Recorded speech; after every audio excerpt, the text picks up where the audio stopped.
এবং এমন ভাবে আমলনামা থেকে মুছে ফেলানো হবে যেই ফেরেশতা গুনার কাজটা লেখছে ও ফেরেশতারও মনে থাকবে। একা নামাজ পড়ে আল্লাহর কাছে খুব কান্নাকারি করছে, আল্লাহ আজকে তাহাজ্জুদও উঠতে পারলাম না, ফজরের জামাতও পাইলাম না, আল্লাহ আপনি আমার মাফ করে দেন, আল্লাহ আর এই বিপদ আমাকে দিয়েন না। পরের দিন দেখা যায় যে তাহাজ্জুদের সময় শয়তান ওরে ডেকে যায়, ওর তাহাজ্জুদ করবি না। এখন এটা আশ্চর্য ব্যাপার না, শয়তানকে কারণ নামাজের জন্য ডাকে, ও তোরা নামাজ থেকে দূরে সরায়। এখন ওই লোক জিজ্ঞাসা করে, কিরে তুই কালকে আমারে ঘুম পড়ায় রাখলি, জামাতটাও পাইলাম না, আর আজকে তুই আমার ফজরের সময় ডাকায় তাহাজ্জুদ সময় ডেকে দিচ্ছি। কয় আমরা তো চাই মানুষ সওয়াব কম পাক, আপনি কালকে তাহাজ্জুদ এবং ফজরের জামাত না পাওয়ার কারণে কান্নাকাটি যা করছেন, এতে আল্লাহ আপনি জামাতে নামাজ পড়তে আরো বেশি যাও আল্লাহ আপনার কাছে। আমি চাই যে বেশি আর দরকার নাই, আসলটাই পান, ওয়াজান তাহাজ্জুদও পড়েন, ফজরও পড়েন। বেশি খুশি হয় আল্লাহ রাব্বুল আলামিন বান্দা যখন তওবা করে। তাহলে কি পরিমাণ খুশি হয় বান্দা তওবা করলে। সুতরাং দোয়ার একটা অংশ থাকবে তওবা করা গুনার থেকে। আমরা ইচ্ছায় অনিচ্ছায় অনেক গুনাহ করি, আমরা তো বুঝি না, কারণ গুনাহ করতে করতে আমাদের অন্তর শক্ত হয়ে গেছে।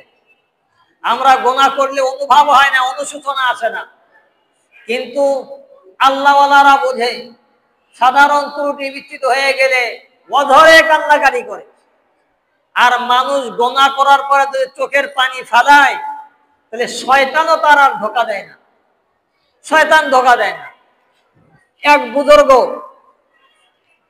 ফজরের তাহাজ্জুদও উঠতে পারে নাই, ফজরের নামাজে জামাত পায় নাই। ফজরের নামাজ পড়াতে যখন মসজিদে গেছে, জামাতের সময় শেষ, জামাত না পাওয়ার কারণে একা একা নামাজ পড়ে আল্লাহর কাছে খুব কান্নাকারি করছে, আল্লাহ আজকে তাহাজ্জুদও উঠতে পারলাম না, ফজরের জামাতও পাইলাম না, আল্লাহ আপনি আমার মাফ করে দেন, আল্লাহ আর এই বিপদ আমাকে দিয়েন না। পরের দিন দেখা যায় যে তাহাজ্জুদের সময় শয়তান ওরে ডেকে যায়, ওর তাহাজ্জুদ করবি না। এখন এটা আশ্চর্য ব্যাপার না, শয়তানকে কারণ নামাজের জন্য ডাকে, ও তোরা নামাজ থেকে দূরে সরায়।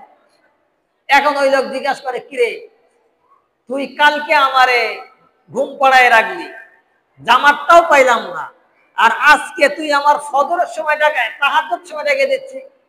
কয় আমরা তো চাই মানুষ সওয়াব কম পাক, আপনি কালকে তাহাজ্জুদ এবং ফজরের জামাত না পাওয়ার কারণে কান্নাকাটি যা করছেন, এতে আল্লাহ আপনি জামাতে নামাজ পড়তে আরো বেশি যাও আল্লাহ আপনার কাছে। আমি চাই যে বেশি আর দরকার নাই, আসলটাই পান, ওয়াজান তাহাজ্জুদও পড়েন, ফজরও পড়েন। মানুষ যখন তওবা করে চোখের পানি ফেলায়, শয়তানও লজ্জা পায়, বরং শয়তানও তার আরো সেবক করে যে এই কান্নাকাটি করতে সব কিছু মাফ হয়ে গেল, এই মনে হয় আল্লাহকে খুশি করে ফেলাইল। আরে শয়তান তো আফসোসের শেষ থাকে না। অতএব এক নম্বর হলো দোয়া করতে হবে আজকে রাত্রে, দুই নম্বর হলো তওবা করতে হবে নিজের গুনার জন্য। আল্লাহ রাব্বুল আলামিন বলেন কোরআনের মধ্যে, ইল্লা মান তাবা ওয়া আমানা, যারা তওবা করলো, ঈমান আনলো, ইল্লা মান তাবা ওয়া আমানা ওয়া আমিলা আমালান সলিহা, এবং নেক আমল করলো। আমার আলোচনার সারাংশ হলো আল্লাহর হকের ব্যাপারে। বান্দার হক কেউ নষ্ট করলে যতই তো দোয়া করেন কাজ হবে না, তওবা করেন কাজ হবে না। আর একজনের পয়সা মেরে খাইছেন, বাকি টেনেছেন, টাকা দেন না, পাওনাদার ফোন করে, দেনাদার টেলিফোন ধরে না, কাল মটাল করে, বাহানা করে, তওবায়ও কাজ হবে না, আর আল্লাহর কাছে দোয়া করলেও কাজ হবে না, ঋণ আগে পরিশোধ করতে হবে। যদি এভাবে দুনিয়া থেকে যান, পরকালে সমস্ত ঋণ পরিশোধ করতে হবে। আল্লাহ ইনসাফ পরায়ণ, ন্যায় পরায়ণ আল্লাহ, আল্লাহর কাছে কোনো ছলচাতুরি চলবে না, কোনো ছলচাতুরি চলবে না।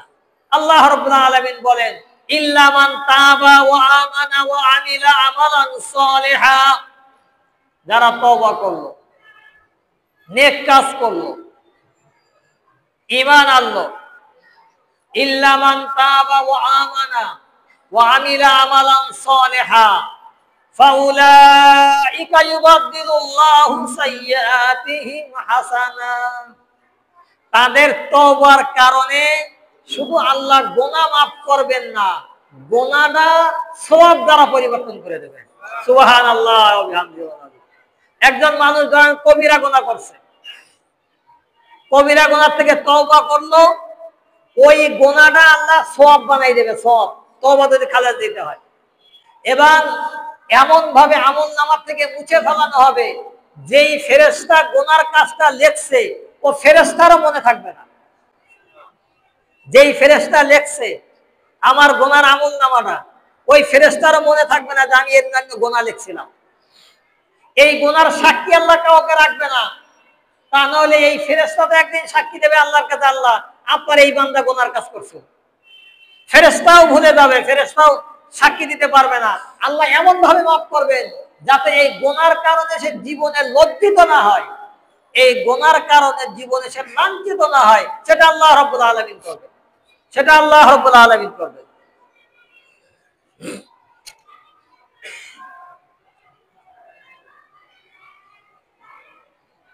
সুতরাং তওবা করতে হবে, দোয়ার সাথে সাথে তওবা করতে হবে আল্লাহ রাব্বুল আলামিনের কাছে। তওবা মানুষের জন্য বড় সম্পদ। আল্লাহ রাসূল বলেন, তুবা লিমান ওয়াজাদা ফি সহিফাতিহি ইস্তিগফারান কাসীরা। কিয়ামতের দিন ওই ব্যক্তি সৌভাগ্যবান। আল্লাহ রাসূল বলেন, কিয়ামতের দিন ওই ব্যক্তি সৌভাগ্যবান যে ব্যক্তির আমলনামার মধ্যে বেশি তওবা পাওয়া যাবে, বেশি তওবা। রাসূল সাল্লাল্লাহু আলাইহি ওয়াসাল্লাম নিষ্পাপ ছিলেন, তারপরও দিনে 100 বার তওবা করতেন। এটা উম্মতের শিক্ষা, এটা উম্মতের শিক্ষা। আকাবের আসলামরা বিনা কারণে সাহাবায়ে কেরাম তওবা করতেন, ইস্তিগফার করতেন আল্লাহ রাব্বুল আলামিনের কাছে। এখন দেখেন মিডল ইস্টে আছে, সৌদি আরব আছে, দেখবেন তারা 2টা কাজ বেশি করে। কোনো কিছু বললো আস্তাগফিরুল্লাহ ওয়া আতুবু ইলাইহি, লা হাওলা ওয়ালা কুওয়াতা ইল্লা বিল্লাহ। যারা হজ করতে গেছেন, উমরা করতে, তারা দেখছেন মূল সৌদিয়ানরা এই কথা বলে আস্তাগফিরুল্লাহ, আস্তাগফিরুল্লাহ ওয়া আতুবু ইলাইহি, আর বলবে সাল্লাল্লাহু আলাইহি ওয়াসাল্লাম, সাল্লাল্লাহু আলা নবিয়িল উম্মি। এই 2টা কাজ তারা খুব বলে, খুব করে তারা। একটা হলো তওবা, 2 নম্বর হলো রাসূলের উপরে দরুদ। তারা অহরহ বলে। দূরে যখন রাস্তায় যাওয়া হয়, আমাদের দেশে রাস্তার চতুর্পাশে অনেক কিছু লেখা থাকে, ওখানে লেখা থাকে কিছু পর সুবহানাল্লাহ, আলহামদুলিল্লাহ, আল্লাহু আকবার, আস্তাগফিরুল্লাহ, সাল্লি আলান নবী, অর্থাৎ রাসূলের উপরে দরুদ পড়ো, ইস্তাগফিরুল্লাহ, আল্লাহর কাছে ইস্তেগফার করো। এইগুলি লেখা থাকে, অন্য কোনো কিছু লেখা থাকে না। রাস্তার মধ্যে লেখা আছে পাশে যে ইস্তাগফিরুল্লাহ, তুবু ইলাল্লাহ, এগুলো লেখা আছে।